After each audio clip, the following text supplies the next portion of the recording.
phương đông đưa giữa trường.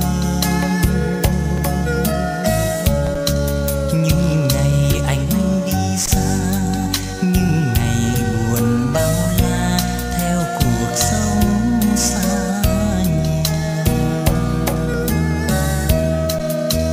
Anh thương yêu em cô đơn một mình bên cây đèn bé nhỏ.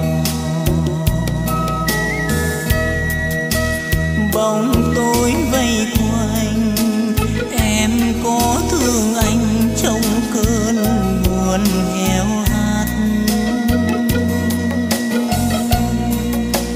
Trong đêm cô đơn thương anh một mình gian lao ngoài chiến trường. Bên gối chăn êm em nhớ thương anh nên giấc ngủ chưa bền. Nếu mai đây không còn oán thù, anh về phố phường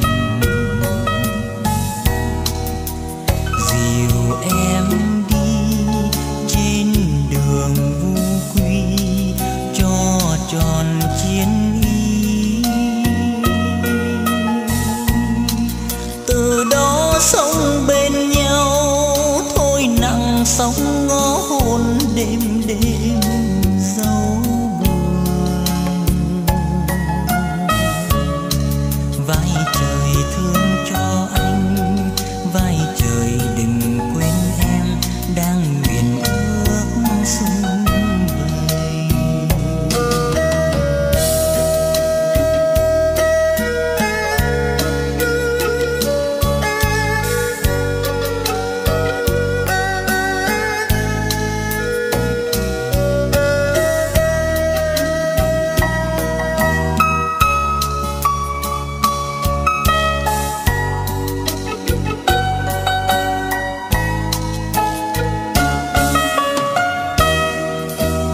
Nếu mai đây không còn oán thù, anh về phố phường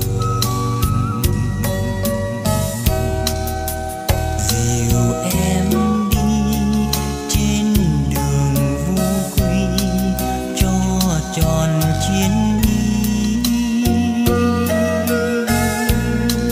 Từ đó sống bên nhau thôi nặng sóng ngó hôn đêm đêm dấu buồn.